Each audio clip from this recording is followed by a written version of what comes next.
One of the problems you and I face in business is how to overcome the massive obstacles that plague our daily work.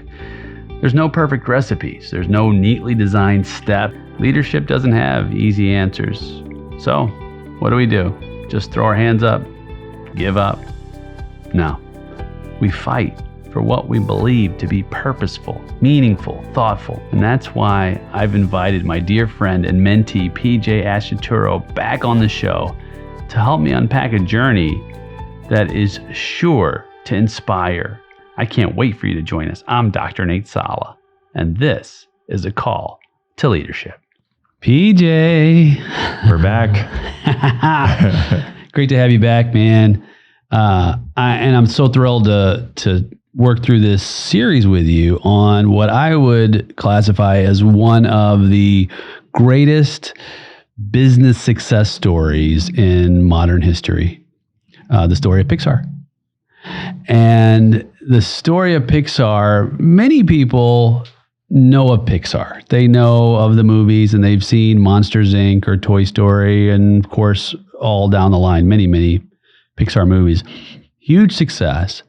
And they've seen this Pixar / Disney on a lot of the media, and now it's Disney owns Pixar. And there's a lot of ambiguity in how this happened and why it's so important and why it's so relevant for how magic can happen. But it's not really magic at all. It's a lot of planning.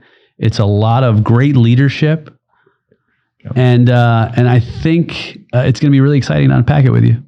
Yeah, I'm so excited too, because I think it's one thing to study companies. I keep throwing Amazon under the bus, but like Amazon, who just have like a kind of brick and mortar, like, oh man, they're nuts and bolts. That was a really wise or sound approach. But I think the beauty of Pixar, aside from the crazy, sort of Hollywood-like journey, ironically, they had into Hollywood, is that it's a marriage of sort of artistry and entrepreneurship. And I think that is what I feel like if you're a listener and you're really trying to get some good takeaways. Truly, even if you're not sort of in the artistic space like I am, there's so many great takeaways just for management and fostering creativity and innovation. And I think every business can benefit from learning how to foster an environment in which creatives can thrive. Yes, and I would add that every business will die if it does not foster creativity and innovation. And innovation need not be a bad word in terms of it's so incredibly high of a mountain to climb. It's just ideas, because leadership, one of the essential factors of leadership is new frontiers. Yep. And also our customer doesn't want to invent on our behalf. They want us to invent on their behalf. Right. And contexts are constantly changing. And if you don't invent, if you don't innovate, someone else will. Blockbuster, right? Yeah. Huge disruptors in the industry back in the 80s, 90s, but they did not innovate. And so I think if we're not hungry, it will be the death of us. If we're comfortable, comfort is the enemy of progress. Yeah. Someone told me I've once. heard that. Daily from Nate. Yeah. I just think it's imperative to any entrepreneur and to learn, sort of fostering and really an environment at which not just your creativity can thrive, but your team's creativity is valued and fostered. And then obviously they're able to execute, and you can do so much more than you ever thought you could just on your own ideas. Then creating that as an environment. Agreed. Yeah. And that's, I think it's an area that I think we'll revisit again and again through our conversation, is the value of the team. Right. And having the vision, the tenacity, the forethought, and the communication of giving permission to invent in an organization and watch the beautiful ideas begin to emerge. In fact, I believe that every member of the organization, from the front line all the way up, is responsible for progress. Mm-hmm. And I think that's ultimately what our goal is in an organization, to continue to progress, because as soon as we stop progressing, we burn out. Right. Yeah. And then actually we lose our sense of purpose. Yeah. Yeah. So it's cool to be here with you today, because I think you represent, maybe historically more of the entrepreneurial perspective, given your background, your businesses, and I'm more on the artistic side, being a filmmaker in the past and sort of now more managing a TV show, as a creator. So it's a great dynamic, man. It's a cool dynamic. I'm stoked. John Lasseter, Ed Catmull. So let's just dive right in. I think it'd be good to help our audience to understand some of the foundations of where Pixar was in the early days, how it even, some of the key players. Right. And then kind of the transition, because a lot of people don't know this, but Pixar was not an animation company. It didn't make movies when it first started. I think what's crazy is people don't realize that George Lucas was a key contributor to Pixar, and then Steve Jobs was. So I can't wait to we're going to drop some bombs on our folks about how Steve Jobs, what his contribution was, because we largely associate Jobs with Apple, but Pixar was really the business that put him back on the map. Right. After about close to at least a 10-year lull. Yeah. Nobody remembers Next Computers. Right. But that was the next iteration after he got demoted from Apple. So oh man, it'll be fun. Yeah. So George Lucas. Okay, who is George Lucas?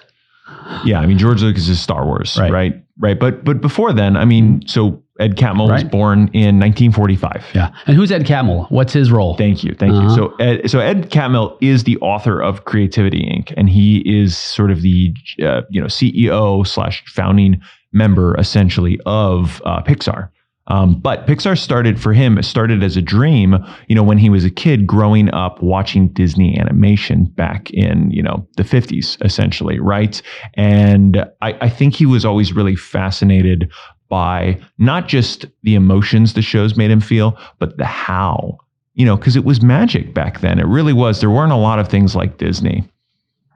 And I think, and basically as he got older and started to study in school, he became fascinated by the development of computers. And he thought one day, what if we could do more than just hand-drawn artistry? What if it could be more efficient if computers were a central part of the animation process? Which is important that he was influenced in the 50s by Disney, because what was happening in the 50s when he was a kid is the formation of the park, which was Magic Kingdom. Now, what was important about that was Walt had a good 20 plus years of animated stories that he was then taking to a new medium where he was going to create a 3-dimensional experience of those stories in the park. See, this is what had never been done. Right. So this is really critical, because when we fast forward to later with what was happening with Pixar, think about the 2D animation, right? To almost it almost looks in 3 dimensions when it's now in the computer animation, right? Right. So this would have been really important for Ed, because this was an experience that led him to see how we can actually create a greater dimensionality out of story through what Walt Disney was doing with the park and what would later happen with him at the helm at Pixar. Yeah. And so I think for Ed, he was always about being on the edge between technology and artistry. And, a lot of times we don't always think about great artists as also sort of great inventors, great engineers, and not even that necessarily Ed was the one who was programming all of the facets, though he did do a lot of programming in his time. It was more about him having the vision to help creatives and engineers sort of create these new things. We don't, I'm trying to think of seminal films back in the 80s. More the 80s is where computer animation started to really take mainstream, like Terminator. Those effects were really legendary. Obviously, Jurassic Park was the first major film to feature, sort of big, quote unquote, as we know it today, computer animation. which was a absolute breakthrough. But what people don't know is that, sort of in the sort of science fiction realm, we've seen a lot of computer generation. There was 2001 Space Odyssey, and then there was Star Wars. And, 2001 Space Odyssey was a Stanley Kubrick kind of cult classic, film, but it didn't have a really big market. But then Lucas started Lucasfilm and Industrial Light and Magic as a special effects division and took 2001 Space Odyssey's team. And then that's how he created Star Wars. And so that really began, I think, the science fiction revolution and sort of the need. And Catmull would have been very influenced by all of this. Probably around this time is back in, the kind of the late 70s, early 80s. And this is when Ed was probably just finishing college. He had a degree, I think actually initially in engineering, and then he got an opportunity to have an internship at this sort of New York, Institute of Technology, and work for this guy named Alex Schur. And Alex Schur was like a multimillionaire, and he wanted to do experimental technology sort of with like creating computer generated films, which had not been done at that point. Again, like there's elements of computer generation in the industry, but no one had ever done an entire, film before. Right. Yeah. Like when you saw like Roger Rabbit or different aspects of where the computer generated element was in the movie, but not entirely. Yeah, but I even think with Roger Rabbit, it was animation over top traditional thing. Right. So it wasn't even CGI. Yeah, CGI. Like really, I think actually Ed was one of the first pioneers, probably even back in the 70s or whenever he was started. So it's just, anyway, it's fascinating to see sort of his relentless pursuit of that and how that sort of the different turns he had to have over the years to end up at Toy Story, and that's kind of where we're headed, hopefully, with this episode is, sort of how he started. And really, I think so many of the takeaways I was learning is that we can have these broad visions for what we want in our future, but the road it takes to get there is anything but clear. Right. And we'll see Ed ping pong ball back and forth between companies, various visions, for even companies he runs, which aren't his eventual vision. He's just kind of pivoting opportunities that are around him. Right. Yeah. And at the same time, in the 70s, mid 70s, Steve Jobs is on his side of the equation, is beginning to venture in the tech world himself in a greater context with the Apple. Right. Tell us, I guess, give us a parallel background with Steve Jobs and Apple at this time. You bet. Yeah. So him and his partner, the other Steve Wozniak, create this Apple One, and it's a revolution, if you will, in personal computing. There was no such thing as personal computing as far as we know it today. Right. It was just hobbyists and builders. And he wanted to take the personal computer and fill homes with it all across the globe. And what he wanted, though, what was really special was the user experience was to be exquisite. And he was an artist himself. He took calligraphy classes, and he wanted beautiful fonts in the computer. He wanted the aesthetics to be pleasing. He wanted the user to be drawn in irresistibly. And this philosophy of business would be something that would carry through to his involvement at Pixar later, which would have been about a decade later when he did in fact get involved with Pixar. So this is, 1976, Apple launches, 77, 78, the Apple II, and of course the Apple III, and so on. And through the late 70s to the early 80s, there's a couple other, there's the Mac and the Lisa that are in production.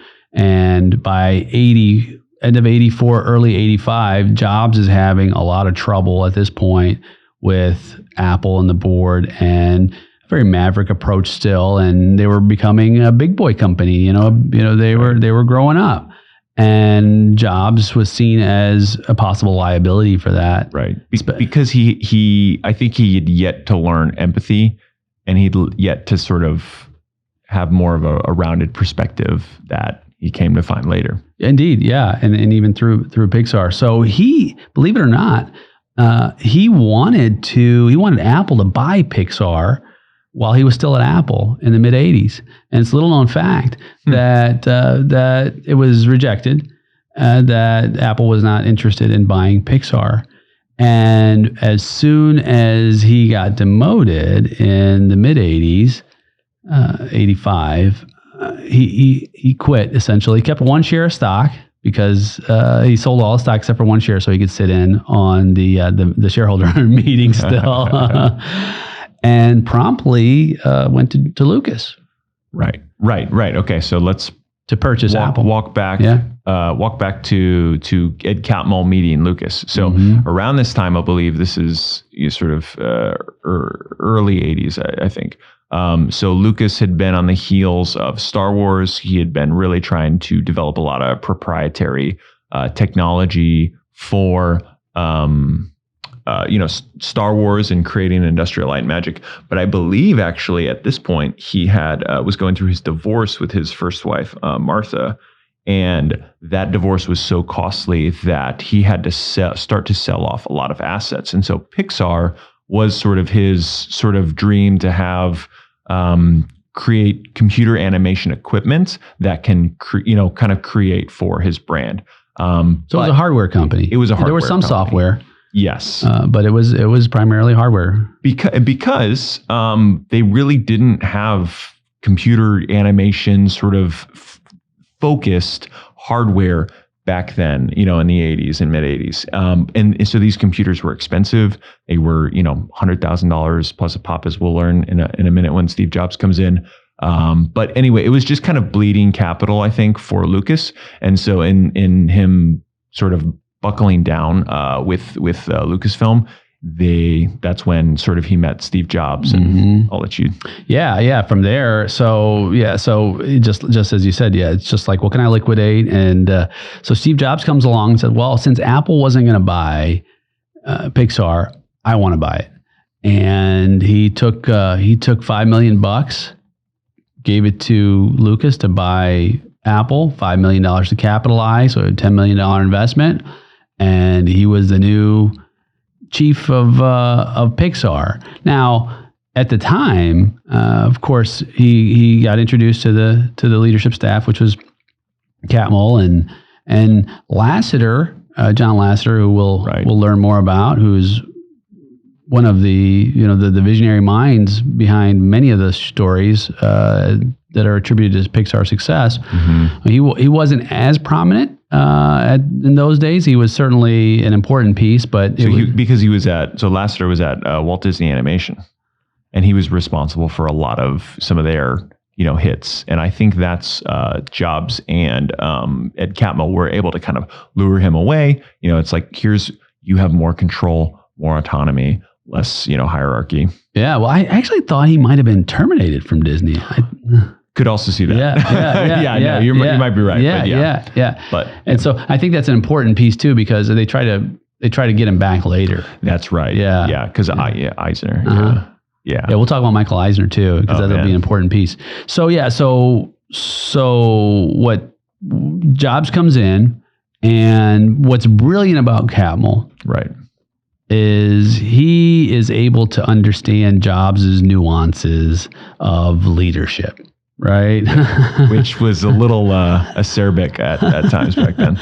Yeah, at the time he was, he had some challenges with communication and how he communicated his values. There was a lot of friction even within Pixar with certain members of the Pixar team, but he did give creative control, allowed creative control to Catmull and Lasseter and the team, as even they began to embark on this journey of, how are we going to make Pixar profitable? Right. But he was actually trying to sell Pixar most of the journey through there because he was losing money. There was not a year where Pixar was profitable under Jobs until they went public. Well, yeah. And so I think for Steve Jobs, he's sort of, what he'd probably sell his Apple shares at like 100 plus million, between 100 and 150 maybe, or something like that. And so he's looking, of course, to kind of make his brand with Next Computers. But also I think Pixar was a bit of a plan B to some degree, because Next Computers probably was more of the personal computer kind of competition to Apple, but this is more of his hope for a higher end computer that's like a business use. Well, yeah, I mean, in some ways. So what he wanted to do was hit the education market with Next. And so he had a hardware division, a software division, and he had these machines. I think they were like $15,000. And of course, at that time, so cost prohibitive. They did phenomenal things. Yeah. As far as the word processing and different aspects of it, just amazing. But it was not profitable at all. He ended up closing the hardware division. So he's hemorrhaging cash through Next. He's hemorrhaging cash through Pixar. Through Pixar. I mean, and part of that was because it was, just cost of production back then. Like their computers, they thought, well, let's price them high because they're one of a kind. So they priced the Pixar computer at $100,000, and then they immediately got a branding of, oh, those guys are like too expensive. So he couldn't bring down the price later, like they were already known, and they really just couldn't get much sales off the ground for the Pixar computers. But Ed and I think Jobs to an extent as well, and of course John, all understood that it was always about making a movie. Right.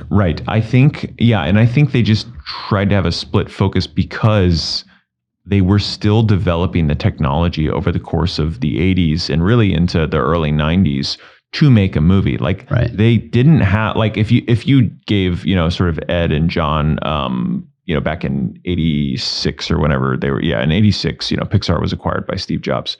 They didn't have the technique for hair. They didn't have the technique for some of the faces. So I think that's what a part of the company was doing, was creating the more of the software components to be able to program what they wanted to do. And how they were getting their reps in was John Lasseter was making these short films. So that first they made the Larry the Lamp, which we all know is the intro sequence in any Pixar film with the lamp. But that actually got nominated for an Oscar. Mm-hmm. And then he moved on to, I think, like a Tin Cup Man or something like that, which won an Oscar as a short. Yep. So I think initially trade show awards were the first sort of small victory. Right. And I think that's important, even like to sort of do a side note, is that these small victories are a way to build courage. And so that's important for our listener who is considering, okay, well, I've got this grand idea, but maybe that's not, maybe the tech, the world, the market, the context isn't ready. So you've got to continue to do what you can in other areas as the context becomes ripe. In other words, until it's ready to converge. Right. And I think that's in a sense why sort of diversification at your company is important, because, in a sense, like if they went all in too early on computers and multimedia, like trying to make a film, they would have crashed because they just didn't have the ability to do it yet. And then eventually later, if they went all in on just hardware, they would have crashed because, the world couldn't afford it. They didn't want it. So that's the discovery phase, right, of any sort of visionary process. Absolutely. Yeah. And so as far as, this relationship between Catmull and Jobs, and of course, John Lasseter to an extent as well, there's a symbiosis between the three of them. And where I think that's important to kind of talk through, like this journey from 86 to 95, this 10-year march, if you will. I mean, a lot of stress too. By the time, by across that time span, Jobs had, I think, lost about $70 million. Yes. Of his own money. I think he's around the $100 million mark of net worth. So yeah, like $30 million left. Now, granted, for most of us, $30 million is a lot of money. But this is money down the drain. It's not like it's, investments or something that, it's very risky. It's risky because so if your actual valuation of the company was $5 million and you've invested $70 million, right? If I was Steve Jobs, I'd be thinking, well, crap, I can only get $5 million for this company as it stands right now, and I'm already out another 65. Right. Plus my other 5 that I invested, whatever. Yeah. Right. So, right. Because what if it is, even if you could get 20 or 30, what if it's a dead horse, later? Mm-hmm. So he was courting throughout the whole time. He was courting other companies like Microsoft, who were offering him, at one point they did offer him $90 million. And he refused it, and he thought it was so insulting, so insulting of an offer that he closed discussions with them. And Ed was reflecting. He said, like, part of that process was sort of Steve just waffling of like his heart, I think, telling him he knows the worth of a company like this, but also just trying to be a responsible steward of his dwindling fortune, right? Yeah. Well, and I think one thing that resonated with Jobs is he realized that and he even said that Pixar was really at his heart. I mean, in terms of a business, certainly Apple was his foundation, his baby. But what he said was that these cell phones that we create and all of this tech devices, they end up in a trash heap eventually. Right. But these stories will remain with families and individuals forever. And that's so true. I mean, I cry like a baby when I watch Moana, and I'm sure, you know, anyone who has kids, you know, their kids have seen Moana, and they've seen Moana, you know, 90 plus times. And it, I think, honestly, like, does more for those kids than having this tablet over that tablet. Now, I love Apple products, but truly, like, Pixar films are a sort of our modern cultural mythos in which we have value formation as kids. Yeah. So let's talk about what's happening at Disney while Pixar is beginning to get some notoriety. Yeah, so they're getting notoriety in the Oscars. So my guess is at this point, kind of in our journey, you know, we're in the early 90s, probably like 92. Mm-hmm. You know, actually they worked on Toy Story for 5 years, and they've released it, I think, in 95. So this would be like 1990. That's kind of where we are at. Yeah, about 1990, and Disney animation is fizzling. Right. Nothing new under the sun, no real innovation, and they're struggling. Right. Animators are being fired. It's an ugly scene. Right. And part of that is they did obviously have a bunch of hits like The Lion King, like Aladdin, and some of the others. But the problem is, after those sort of big hits they had, they essentially had such bloated budgets that they sort of had to continue feeding the beast. And so they realized that the most successful sort of financial model was to do direct to DVD sequels. So, you know, all of us have seen Aladdin, but very few of us have seen Aladdin 2, or I think there's Aladdin 3. No, I didn't know. There's a bunch of weird sequels to these classics. Because again, from Disney's sort of franchise mentality, it was a profitable business model. But, you know, Pixar sort of was founded in the antithesis of that, in that, you know, Ed Catmull later says, quality is our business plan. It's not about quantity, it's about quality. Yeah. And that quality fed these relationships. Of course, we have to bring John Lasseter into the conversation, because he's been called the second Walt Disney in terms of his genius in story. Right. And of course, Disney, I'm sure, lamented for years on that exodus, but they ended up getting him back later. We'll talk more about that. But the heart of his story was so compelling, and his ability to personify these, whatever the movie was, whether it's toys or a lamp or anything else. And the anthropomorphizing. Yes. Anthropomorphizing. Yeah, Anthropomorphication. Yeah. Human characteristics in non-human things, essentially. Yeah. And Steve Jobs picked up on that. He picked up on that ability. And I think that's important to recognize, is when you have exceptional talent. Right. And that transition, because they were doing hardware and they were selling their software, but to transition from, okay, this is our one business vertical, and we're going to move into an entirely different vertical that none of us have the long range exposure or experience in. Right. Running. Right. Daunting. Yeah. So at this stage, Steve Jobs, in his true form, starts thinking, who else can I bring into this equation? Well, he brings in Lawrence Levy, and this is, I don't know the year exactly, I don't recall the year exactly, but in the 90s, early 90s, maybe the mid, to start talking about how we're going to transition Pixar when something big happens, because now they're in negotiation with Disney. Right. So, yeah, I mean, as memory serves, Disney is looking for a way to break their dry spell. They're looking for a way to innovate. Michael Eisner, right, is in command of Disney.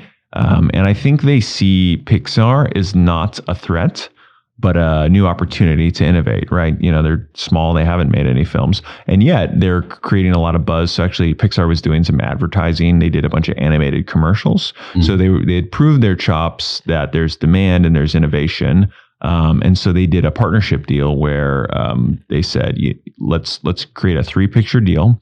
We'll distribute the films, you create the films, and we'll fund it. And so initially, they wanted to essentially kind of acquire them without acquiring them. And so in the terms, it was like, okay, we want the rights to kind of own your computers and own the software in the process. But Steve pushed back on that really hard. He said, you're just paying us to bake the cake.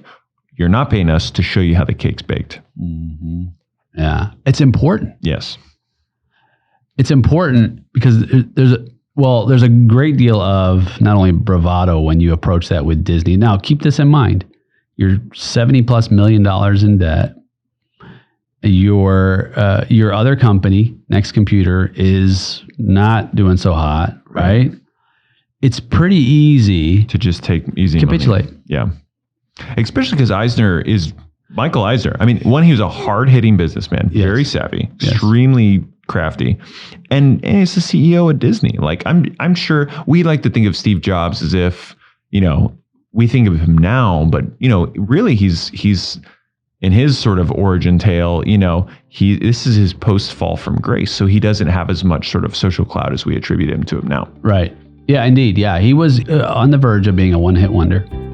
Well, my friend, how about that for a cliffhanger? Almost a one-hit wonder indeed. But that's not how the story ends. In fact, so many amazing things happen, and we've got to take the time to listen in.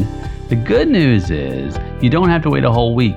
I've reformatted the show, and now this is going to be back-to-back with our multi-part series. As you asked, you got. Can't wait for you to listen in. Have a wonderful rest of your day.